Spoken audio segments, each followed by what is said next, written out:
Today we will show you how to service the wearable components for a Reese Sidewinder and Reese Elite Airborne Sidewinder combo pin box.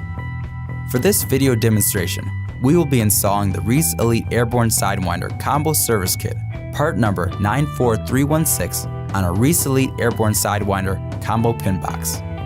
The same installation steps can be applied for the installation of the 16K and 19K Reese Sidewinder service kit, part number 86005.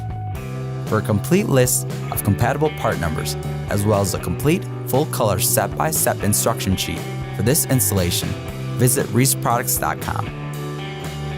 To prepare for and ensure a quick and quality installation, check all the parts against the parts list included with specific Reese Sidewinder service kit instructions. This will also help familiarize yourself with all the parts in the kit. During this installation, we will be using the following tools. For this service kit installation, the Reese Sidewinder pin box will need to be removed from the trailer. Be sure to make note of the bolt location of the pin box in relation to the fifth wheel trailer wings before removing. To begin, place the Reese Sidewinder unit on a bench or table and turn it on its side. For this demonstration, we will start by replacing the fastening hardware for the Sidewinder's wedge. A trick to keeping the Sidewinder's current wedge alignment, which needs to have been previously fitted to your fifth wheel hitch in your towing setup, is to replace one fastening bolt at a time. First, loosen and remove the most rearward wedge bolt, and replace using one of the provided 5/8 grade 5 wedge bolts and conical washers. Be sure to place the dome side or top of the conical washer against the head of the bolt when installing the wedge. Snugly tighten the newly replaced bolt so that it holds the wedge against the bottom of the Sidewinder arm. Once tightened, move to the front wedge bolt and remove. Install the other provided 5/8 grade 5 wedge bolt and conical washer. Using a torque wrench, torque both newly replaced wedge bolts to 150 foot-pounds. A thin-walled socket may be necessary when tightening the bolts. We are now finished servicing the Reese Sidewinder wedge. Turn the Reese Sidewinder unit back upright so that the turret assembly may be removed. To do this, loosen and remove 4 5/8" hex bolts from the turret cap. Once the bolts are removed, take off the turret outer cap and place it to the side. We will be reusing this part later in the installation.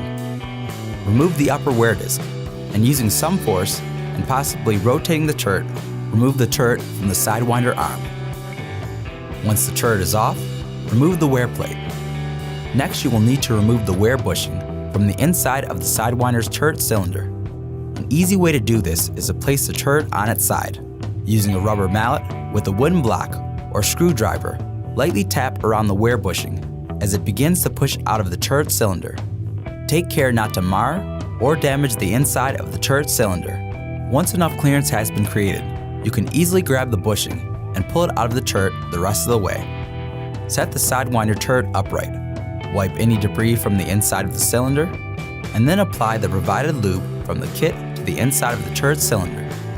Once the entire inside of the turret cylinder has been coated with the lube, insert the new wear bushing provided in the kit.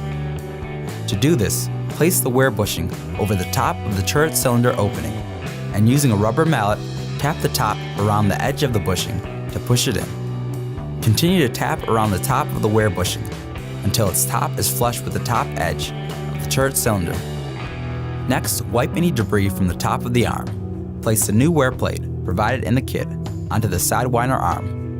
Make sure the chamfer side faces down when placing the wear plate so that it will seat correctly on the arm. After the plate has been placed, apply lube to the top of its surface. Next, we will install the Reese Sidewinder turret back onto the arm. Apply lube to the inside of the pivot bushing or outside of the pivot tube. Place the turret cylinder over the Sidewinder arm's pivot tube and seat until the bottom of the turret assembly lays flat against the newly installed wear plate. Rotating or twisting may help in doing this.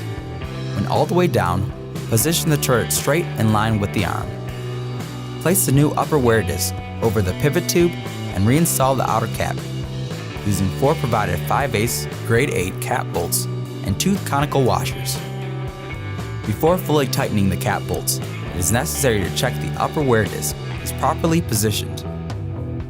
When installed correctly, with bolts in place, the bottom of the outer cap should sit flat across the top of the upper wear disc, seated around the pivot tube. Once proper positioning of the upper wear disc has been confirmed, use a torque wrench and a cross pattern to torque the 4 5/8" cap bolts to 150 foot-pounds to assure the turret is fully seated.